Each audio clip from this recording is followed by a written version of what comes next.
Hello class 10 children. तो बच्चों, आपका ये जो चैप्टर चल रहा है जिसका नाम है rise of nationalism in Europe, इस चैप्टर में आज जो हम पार्ट पढ़ेंगे उसका नाम है what did liberal nationalism stand for. इस लिबरल नेशनलिज्म का मतलब क्या है उस टाइम में जब यूरोप में नेशनलिज्म का दौर चल रहा था।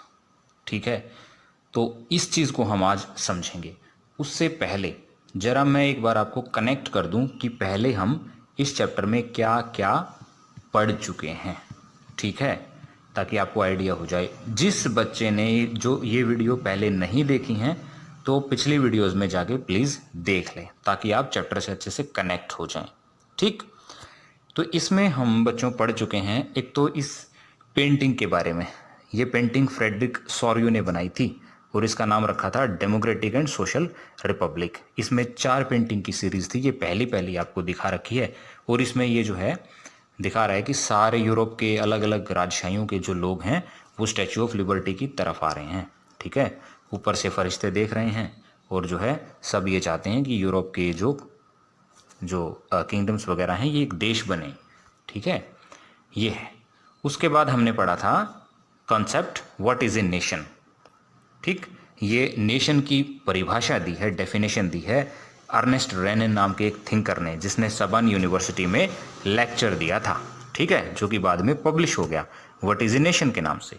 ठीक, बड़ी सुंदर डेफिनेशन इन्होंने दी है, ये है। उसके बाद हमने पढ़ा था French revolution and the idea of nation.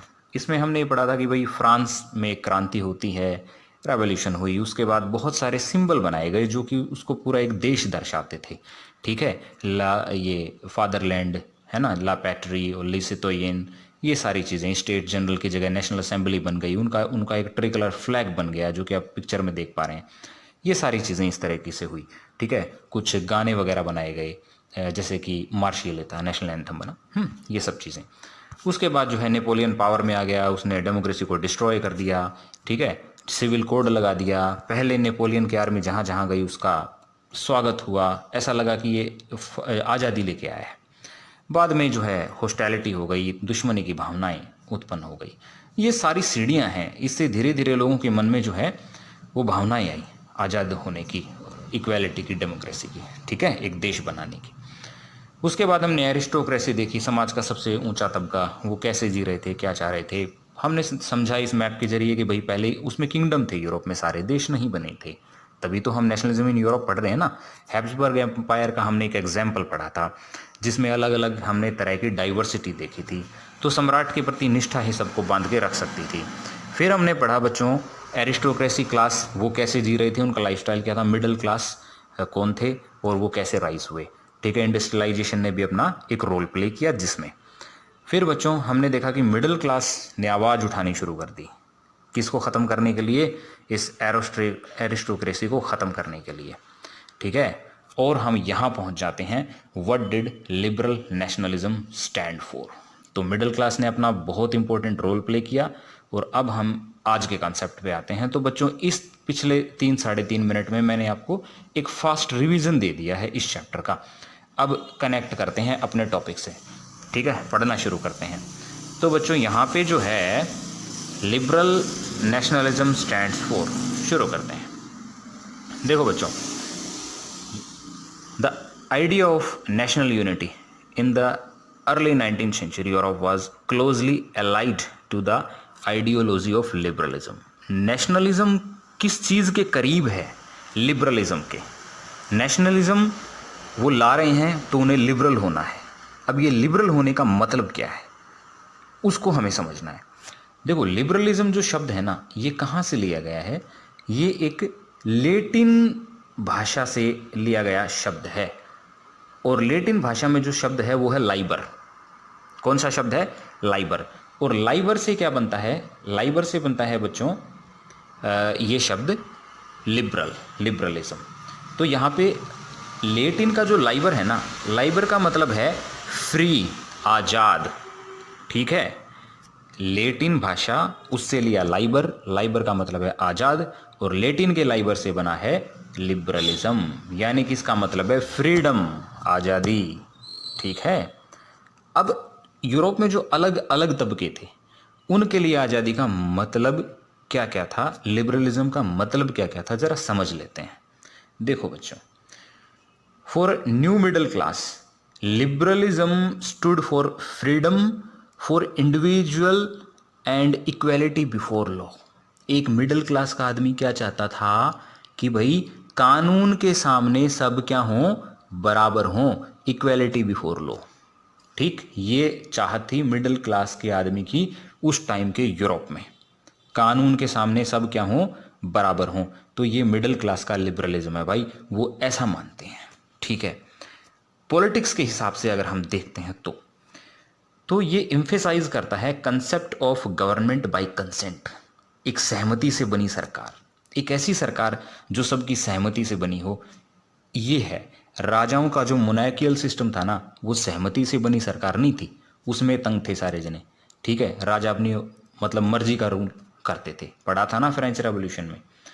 तो हमने देखा कि भाई मिडिल क्लास इक्वेलिटी चाहता है कानून के सामने, पॉलिटिक्स में लिबरलिज्म का मतलब है कंसेंट से बनी हुई सरकार। ठीक, फ्रेंच रेवोल्यूशन ने लिबरलिज्म में क्या जोड़ा, देखते हैं ज़रा। तो फ्रेंच रेवोल्यूशन ने लिबरलिज्म को ना एक अच्छा बेस तैयार किया उसका। कैसे? French revolution, liberalism stood for the end of autocracy. जो ऑटोक्रेसी है ना, मन मर्जी का शासन है, वो ख़त्म हो। तो ऑटोक्रेसी ख़त्म होनी चाहिए, ये फ्रेंच रेवोल्यूशन ने डिक्लेयर किया। लिबरलिज्म में ये चीज़ ऐड की, ये कॉन्सेप्ट शामिल किया। क्लैरिकल प्रिविलेजेस, ये जितने भी क्लैरिकल प्रिविलेजेस हैं ना, नोबेलिटी किसी तरह की प्रिविलेजेस, कुछ जन्मजात अधिकार जो उनको मिले हैं, कुछ फ़ायदे जो उनको मिलते हैं उस समाज में पैदा होने के, वो ख़त्म हो। क्लैरिकल प्रिविलेजेस, जो क्लर्जी लोग हैं उनको जो फ़ायदे मिल रहे हैं वो ख़त्म हो। ठीक है, कॉन्स्टिट्यूशन हो, एक संविधान हो, है ना, और सरकार हो रिप्रेजेंटेटिव गवर्नमेंट, जो तबके को, समाज का जो है उसका रिप्रेजेंटेशन करे, समाज की तरफ से वो लोग बन के आए। ठीक है, और पार्लियामेंट हो, गवर्नमेंट जो है उसके थ्रू कंट्रोल हो।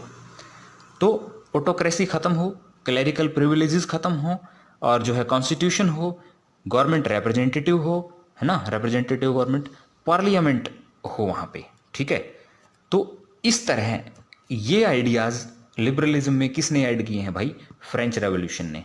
तो फ्रेंच रेवोल्यूशन में ये सारे आइडियाज़ डेवलप हुए हैं, लिबरलिज्म में ऐड हुए हैं। ठीक, तो हमने लिबरलिज्म का मीनिंग देख लिया है। किन किन स्फीयर्स में हमने देख लिया है? एक तो मिडिल क्लास में, equality before law, politically government made by the consent. French revolution में है भाई जो है क्या नाम से, ऑटोक्रेसी ख़त्म, प्रिविलेजेस ख़त्म। ठीक है, एक रिप्रेजेंटेटिव गवर्नमेंट बने और पार्लियामेंट बने, ये चीज़ हमने देखी।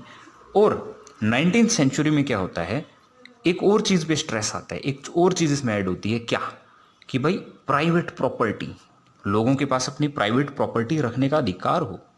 ठीक, ये चीज़ें लिबरल नेशनलिज्म में शामिल हैं। ठीक, थोड़ा सा स्फीयर वाइज, अलग अलग एरिया वाइज थोड़ा सा इसका मीनिंग भी अलग है, लेकिन ओवरऑल अगर हम देखें तो इनको फ्रीडम चाहिए, इनको आज़ादी चाहिए। ठीक है बच्चों, ये है लिबरलिज्म का मीनिंग। हमने देखा मिडिल क्लास में, पॉलिटिक्स में, फ्रेंच रेवोल्यूशन में, और जो है प्रॉपर्टी के हिसाब से। ठीक है बच्चों, ये हमने हमारा कॉन्सेप्ट यहाँ पे देख लिया है। इसी कॉन्सेप्ट में हम आगे देखते हैं क्या है। तो देखो बच्चों, yet equality before law did not necessarily stand for universal suffrage. देखो, एक चीज़ थी, फ्रेंच रेवोल्यूशन से हम कनेक्ट करते हैं इसको। फ्रेंच रेवोल्यूशन में क्या हुआ था कि भाई वोटिंग राइट तो मिला, लेकिन सबको नहीं मिला। पहले जो है गरीबों को नहीं मिला, वुमेन को नहीं मिला। फिर जैकोबिन क्लब पावर में आया, उन्होंने जो है वोटिंग राइट सारे मैन को दे दिया, लेकिन वुमेन को नहीं दिया। ठीक, तो यहाँ पे यूनिवर्सल सफरेज जो है ये सबको नहीं मिला। ठीक है, you will recall the revolutionary France which mark the first political experiment in liberal democracy, है ना। फ्रेंच रेवोल्यूशन एक पहला एक्सपेरिमेंट था लिबरल डेमोक्रेसी का, जिसमें right to vote and to get elected was granted exclusively to property owning man. बस यही हमने पढ़ा था। देखो, उस फ्रेंच रेवोल्यूशन पढ़े हुए चैप्टर को हम बार बार यहाँ रिलेट कर पा रहे हैं, जरूरी है ना। तो प्रॉपर्टी ओनिंग जो मैन है सिर्फ उनको ही वोटिंग राइट मिला फ्रेंच रेवोल्यूशन में, वुमेन को वोटिंग राइट नहीं मिला। तभी तो ये वुमेन आप इस पिक्चर में देख पा रहे हैं, ये वोट्स मांग रही हैं, अपने वोटिंग राइट, अपने पॉलिटिकल राइट मांग रही हैं। जो मैन थे मैंने पहले बताया विदाउट प्रॉपर्टी, उनको भी वोटिंग राइट नहीं मिला, पॉलिटिकल राइट्स नहीं मिले। ठीक, थोड़े से टाइम के लिए जैकोबियन ने, ब्रीफ पीरियड के लिए जैकोबियन ने सारे मेल को जो है ये वोटिंग राइट दे दिया। ठीक है, लेकिन जब नेपोलियन बोनापार्टे पावर में आया तो आपको पता है उसने क्या लॉन्च किया था, नेपोलियनिक कोड, है ना, Napoleonic code, civil code of Napoleon. तो उसमें इसने वुमेन को क्या डिक्लेयर कर दिया, माइनर डिक्लेयर कर दिया। भाई माइनर समझते हो ना, माइनर डिक्लेयर कर दिया उसने वुमेन को, यानी कि अधीन कर दिया। किसके अधीन कर दिया, पिताओं के और हस्बैंड के। ठीक है, माइनर डिक्लेयर कर, जैसे आप परिवार में आप बच्चे, अपने मन में आप कितने बड़े बादशाह शहंशाह हो सकते हैं, लेकिन परिवार में आप बच्चे हो ना, आप माइनर। ठीक है, आपको माइनर माना जाएगा। ठीक है, छोटा माना जाएगा। तो यहाँ वुमेन को अधीन कर दिया, उनको इक्वल मतलब पूरे नागरिक का दर्जा दिया ही नहीं। ठीक है, इसलिए वो स्ट्रगल कर रही हैं, आप पिक्चर में भी देख पा रहे हो। And throughout the 19th century, early 20th century, women and non propertied man organised opposition movement, है ना। तो सारे जो है through out the 19th century में क्या होता है बच्चों, कि ये लोग जो है ना स्ट्रगल कर रहे हैं अपने वोटिंग राइट्स, अपने पॉलिटिकल राइट्स लेने के लिए। तो यहाँ हमने क्या देखा है बच्चों, देखो पिछले पेज पे हमने क्या देखा कि लिबरलिज्म फैल रहा है। लिबरलिज्म में वो आज़ादी मांग रहे हैं। ठीक है, मिडिल क्लास इक्वालिटी चाह रहा है। पॉलिटिक्स के हिसाब से देखा जाए तो गवर्नमेंट ऐसी बनी हो जो कंसेंट से हो। फ्रेंच रेवोल्यूशन ने ये इसका काफ़ी विस्तार किया है, लिबरलिज्म का काफ़ी चीज़ें इसमें ऐड की हैं, है ना। और प्राइवेट प्रॉपर्टी की बात भी शामिल हो चुकी है। लेकिन कहीं ना कहीं जो गरीब लोग हैं और वुमेन हैं उनको वोटिंग राइट नहीं दिए गए हैं। पूरा मतलब ये चीज़ें इसमें शामिल नहीं हुई हैं। ठीक है, अधूरा सा मीनिंग लगता है इसका इक्वालिटी का देखा जाए तो। ठीक है, ये चीज़ है। चलो अब हम देख लेते हैं लिबरलिज्म का इस इकोनॉमिक स्फीयर में क्या मतलब है। ठीक है, इकोनॉमी के मामले में लिबरलिज्म का मतलब क्या है। तो चलो बच्चों इसको हम देख लेते हैं अच्छे से। Economic sphere, liberalism stood for the freedom of market and abolition of state imposed restriction on the movement of goods and capital. यानी कि व्यापार के मामले में जो है, पैसे के मामले में, ट्रेड के मामले में। ठीक है, लिबरलिज्म का मतलब क्या था, तो यहाँ पे लिबरलिज्म का मतलब ये था कि भाई फ्रीडम होनी चाहिए, आज़ादी होनी चाहिए। किस चीज़ की आज़ादी, मार्केट्स जो है वो फ्री होनी चाहिए। किसी भी तरह की जो है रिस्ट्रिक्शन, पाबंदी अगर उन बाज़ारों पे लगी है, व्यापार पे लगी है, जो कि स्टेट ने लगा रखी है, जो स्टेट इम्पोज्ड है ना, मतलब व्यापार पर किसी भी तरह की पाबंदी अगर राज्य ने लगा रखी है तो वो हटनी चाहिए। और movement on the movement of goods and capital, सामान की आवाजाही पर, पैसे के फ्लो पर। सीधी सी बात यह है, इकोनॉमिक स्फीयर में लिबरलिज्म का मतलब ये था कि भाई व्यापार जो है वो आराम से चले, उसमें किसी तरह की पाबंदी ना हो, कोई दिक्कत ना हो। तो इकोनॉमिक स्फीयर में लिबरलिज्म का मतलब है मुक्त व्यापार। ठीक है, कोई व्यापार में अड़चन ना हो, इसका मतलब है ये। तो during the 19th century this was a strong demand of the emerging middle class. 19th century में मिडिल क्लास इस चीज़ की बहुत ज़्यादा डिमांड कर रहा था, ये चीज़ होनी ही चाहिए, व्यापार में व्यापार फ्री होना चाहिए हर पाबंदी से। ठीक है बात। उसके बाद ये देखिए, नेपोलियन ने कुछ एडमिनिस्ट्रेटिव मेजर किए थे ना, एडमिनिस्ट्रेशन में कुछ सुधार किए थे नेपोलियन ने। ठीक है, तो उसने कुछ जो है he had created out of countless small principalities a confederation of 39 states। तो उसने 39 states का एक confederation बनाया and each of these possessed its own currency, weight and measurements। यानी कि उसने 39 स्टेट को मिलाकर एक कन्फेडरेशन बनाया और उससे एडमिनिस्ट्रेशन में, व्यापार में काफ़ी सुविधा मिली लोगों को। तो उसने ये एक अच्छा सुधार किया, नेपोलियन ने एक अच्छी पहल की। ठीक है बच्चों, तो यहाँ इस स्लाइड में, इन लाइंस में हमने ये समझा कि इकोनॉमिक स्फीयर में लिबरलिज्म का मतलब क्या था, व्यापार में से हर तरह की पाबंदी हटाना। हाँ, नेपोलियन ने एक कन्फेडरेशन बनाया 39 स्टेट का और उसने एक अच्छी पहल करके दिखाई लोगों को। ठीक, ये हो गई बात। और मिडिल क्लासेस की डिमांड कर रहा था।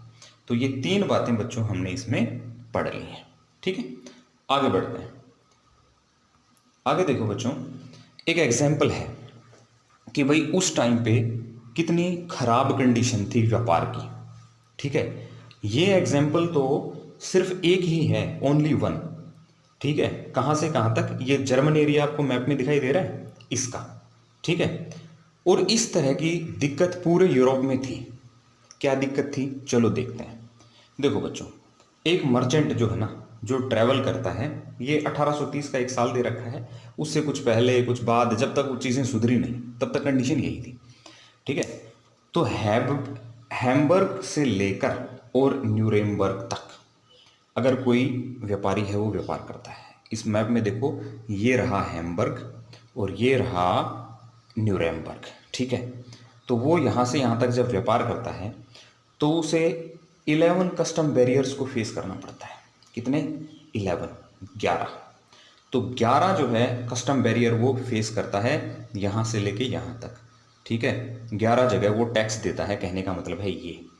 और पे ए custom duty of about 5% at each one of them, और हर एक जगह 5% का टैक्स वो देता हुआ चलता है। ठीक, अब आप मुझे खुद ये बताओ कि जब इतनी जगह वो टैक्स देता हुआ चलेगा तो उसके क्या बचेगा भाई। ठीक है, कुछ खास उसको फायदा नहीं होगा। और duties were often levied according to the weight और मेजरमेंट ऑफ द गुड्स। देखो, ये बात है कि टैक्स जो लिया जाता था ना, वो सामान के वेट और मेजरमेंट, भाई सामान कितना वो ट्रेडर बेचने जा रहा है कहीं पे, तो टैक्स तो उसी हिसाब से लगेगा, वो भी ऐसे ही लेते थे।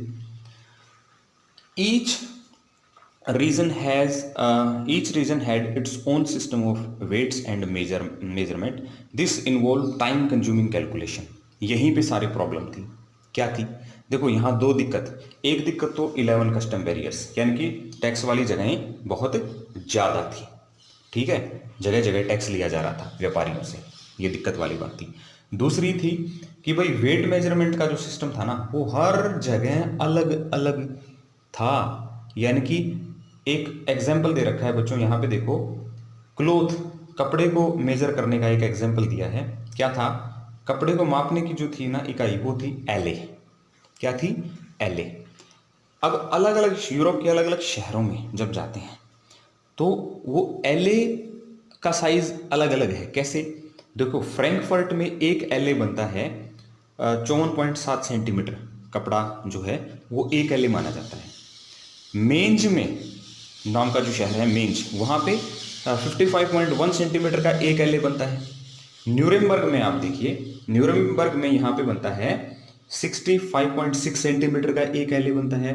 और ये फ्रीबर्ग में जो है 53.5 सेंटीमीटर का एक एलए बनता है। तो देखो कितना बड़ा कंफ्यूजन ये लोग क्रिएट कर रहे हैं। यानी कि एक एलए एक शहर से दूसरे शहर में वो अलग अलग है। ठीक है, बिल्कुल अलग अलग है। कहीं पे वो एलए कम है, कहीं पे वो एलए ज़्यादा है। तो सारी एनर्जी तो बेचारे व्यापारी की जो है अपने सामान को नापने तोलने में ही चली जाएगी, है कि नहीं। तो ये दिक्कतें चल रही थी वहाँ पे, ये हो गई बात। तो ये तो सिर्फ हैम्बर्ग टू न्यूरेमबर्ग का ही एग्जाम्पल है, ये कहानी सारे यूरोप में थी।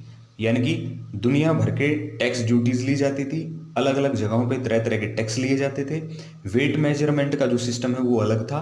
किसी हर एक शहर में, हर एक एरियाज में जो है वही उतनी ही चीज़, यानी कि एक एलए जो कपड़ा है, कहीं पे वो थोड़ा ज़्यादा नापा जाता है, कहीं का एक एलए कम, कहीं का एक एलए थोड़ा ज़्यादा। ये एग्जाम्पल आप देख चुके हैं यहाँ पे। ठीक है, तो ये बड़ी दिक्कत वाली बात थी बच्चों। तो such condition were viewed as obstacles to the economic exchange. बिल्कुल सही बात है, इस तरह की जो चीज़ें थी ना, तो ये इकोनॉमी में रुकावट बन रही थी। और जो नया कमर्शियल क्लास जो ग्रो हो रहा था ना, उनके लिए बड़ी दिक्कत वाली बात थी। तो who argued for a creation of unified economic territory. तो वो किस चीज़ की डिमांड कर रहे थे, किस चीज़ के लिए आर्ग्यूमेंट कर रहे थे कि भाई एक यूनिफाइड जो है इकोनॉमिक टेरिटरी होनी चाहिए। कमर्शियल क्लास की डिमांड थी कि कुछ ऐसा सिस्टम बनना चाहिए जिससे जो एक ऐसी टेरिटरी हो जहां हम आसानी से व्यापार कर सकें, ठीक है, इस तरह की दिक्कतें ना हो। तो अब देखो यहाँ पे 1834 में क्या होता है, प्रसा, ठीक है, प्रसा जो स्टेट है उसने 1834 में एक कस्टम यूनियन बना दिया, एक टैक्स के लिए एक बॉडी बना दी जिसका नाम था जोलवेरिन, ठीक है। तो जोलवेरिन इसने बना दी और इससे फ़ायदा ये हुआ कि बहुत सारे जो टैक्स जो जगह जगह लिए जा रहे हैं, ठीक है, उनमें कमी आ गई। In 1834 custom unions of Zollverein was formed at the initiative of Prussia. तो परसा ने बनाई and joined by most of the German state. तो ज़्यादातर जर्मन स्टेट ने उसको ज्वाइन किया व्यापार में सुविधा पाने के लिए, ठीक है। और इसने काम क्या किया, इस जोलवेरिन ने काम ये किया कि this union abolished tariff barriers and reduce the number of currency from over 30 to 2, ठीक है। जो तरह तरह के टैक्स बैरियर, जो रुकावटें जो जगह जगह अलग अलग टैक्स लिए जाते हैं, वो इसने हटा दिए, अबोलिश कर दिए, ठीक है। किसने, जोलवेरिन ने। कब बनी है, 1834 में। किसकी पहल पर बनी है, परसा की पहल पर, ठीक है, ये है बात। और जो करेंसी थी ना, करेंसी भी बहुत ज़्यादा थी, तरह तरह की करेंसी हैं। यहाँ पे देखो ये इन्होंने लिखा है 30 करेंसी हैं और 30 से इन्होंने सिर्फ कितनी बना दी, 2, सिर्फ 2। तो करेंसी पहले 30 हैं, इस बार इन्होंने 2 बना दी। और अलग अलग जो टैक्स जगह जगह लिए जा रहे हैं उनको अबोलिश कर दिया, ख़त्म कर दिया। तो ये अच्छा काम किया है ना। तो हम यहाँ क्या देख पा रहे हैं कि लोग जो है लिबरलिज्म चाह रहे हैं अलग अलग स्फीयर में, और वो अगर चाह रहे हैं तो वो काम भी हो रहा है कि नहीं। तो वो एकता की तरफ बढ़ रहे हैं, पॉलिटी में, इकोनॉमी में, ठीक है, समाज में, गवर्निंग सिस्टम के मामले में। तो ये चीज़ें यूरोप में हो रही थी, जो कि यूरोप को धीरे धीरे जो है नेशनलिज्म की तरफ लेके जा रही थी, ये चीज़ें थी। The creation of network of railway further stimulated mobility, ठीक है, harnessing economic interest of the national unification. आगे क्या होता है, देखिए आगे रेलवे शुरू हो जाता है, ठीक है, रेल चलनी शुरू हो जाती है, रेलवे लाइन बिछा दी जाती हैं और इससे जो है चीज़ों की आवाजाही बढ़ती है, ठीक है। और एक economic interest of national unification, है ना, इकोनॉमी के मामले में थोड़ी वो लोग यूनिफाई होने लगते हैं, ये होती है बात। आगे देखो बच्चों, ए वेव ऑफ इकोनॉमिक नेशनलिज्म, है ना, ध्यान दो इस वर्ड पे, इकोनॉमिक नेशनलिज्म। मतलब इकोनॉमी के मामले में वो लोग एक होना चाहते हैं, पैसे के मामले में, ट्रेड के मामले में, व्यापार जिसको कहते हैं उसके मामले में इनको किसी तरह की दिक्कत नहीं चाहिए, ठीक है। ये एक होना चाहते हैं इकोनॉमी के मामले में, तो इकोनॉमिक नेशनलिज्म। तो इकोनॉमिक नेशनलिज्म ने क्या किया, strengthen the wider nationalist sentiments growing at the time. तो इस चीज़ ने भी, इकोनॉमिक नेशनलिज्म ने भी नेशनलिज्म की भावनाओं को बढ़ाया, एक होने में मदद की, ठीक है बच्चों। एक बार छोटा सा रिवीजन लेते हैं कि हमने अब तक क्या क्या पढ़ लिया है इस यूनिट में, ठीक है। देखो ये वाली जो यूनिट है, what did liberal nationalism stand for. Middle class में लिबरलिज्म का मतलब क्या है, इक्वालिटी लाना कानून के सामने, ठीक है। और पॉलिटी में एक सरकार जो कंसेंट से बनी हो, सहमति से बनी हो। फ्रेंच रेवोल्यूशन में जो लिबरलिज्म में जो आइडियाज़ हैं वो कौन से हैं, जो है ऑटोक्रेसी ख़त्म हो, क्लेरिकल प्रिविलेजेस ख़त्म हो और कॉन्स्टिट्यूशन बने और रिप्रेजेंटेटिव गवर्नमेंट हो और पार्लियामेंट, ये चीज़ें हों, और लेटर ऑन प्राइवेट प्रॉपर्टी का हक मिले, ठीक है। लेकिन ये पूरा डेवलप नहीं हो पाया था, क्यों, क्योंकि कुछ लोगों को पॉलिटी के हिसाब से अगर हम देखें तो कुछ लोगों को वोटिंग राइट नहीं मिल रहे थे, खासतौर पे गरीब, और उनको भी जैकोबियन रेजिम के दौरान मिल गए थे पॉलिटिकल राइट्स, वोटिंग राइट, लेकिन वुमेन को फिर भी नहीं मिले, वो बेचारी तब भी स्ट्रगल कर रही है ना। फिर उसके बाद है इकोनॉमिक स्फीयर में लिबरलिज्म का मतलब क्या है, तो यहाँ पे है फ्री ट्रेड से, ट्रेड में, व्यापार में कोई रुकावट नहीं आनी चाहिए, ठीक है। और एक एग्जांपल दिया हमने, हैम्बर्ग टू न्यूरेमबर्ग, जब एक व्यापारी व्यापार करता है तो वहाँ LA अलग अलग सेंटीमीटर के हिसाब से नापा जाता है, और 11 जो है टैक्स बैरियर्स हैं, तरह तरह के टैक्स और वेट मेजरमेंट हर एरिया का अपना अलग अलग, जो कि व्यापार में रुकावट बनता है, ठीक है, ये हमने किया। और यहाँ पे जो है कमर्शियल क्लास की एक डिमांड थी कि ये चीज़ें हटाई जानी चाहिए। तो परसा की पहल पर 1834 में ज़ोल्वेरिन एक कस्टम यूनियन बना, जिसने क्या किया, जिसने ज़्यादातर जो टैरिफ बैरियर्स थे, जो टैक्स में जो बैरियर थे, उनको हटा दिया गया। करेंसी पहले 30 थी और अब सिर्फ 2 यानी कि 2 कर दी गई है, ठीक है। और आगे चल के a way of economic nationalism strengthened the wider nationalist sentiment. तो इस इकोनॉमिक नेशनलिज्म से आगे चल के क्या होता है कि नेशनलिज्म के जो सेंटिमेंट, जो भावनाएं हैं, वो ग्रो होती हैं, बढ़ जाती हैं, ठीक है बच्चों। तो यहाँ हमने ये कॉन्सेप्ट पढ़ लिया है अच्छे से। आगे हम पढ़ेंगे ए न्यू कंजर्वेटिज्म आफ्टर 1815। भाई कंजर्वेटिज्म क्या है, वो कैसे आया, 1815 के बाद कैसे कैसे उसमें गवर्निंग हुई, कैसे लोगों के ऊपर पाबंदियां लगा दी गई, लोगों ने कैसे रिस्पॉन्ड किया, ये सारी चीज़ें हम इसमें पढ़ने वाले हैं, ठीक है। तो इसका वेट करें, और ये देखने के लिए thank you and bye bye all.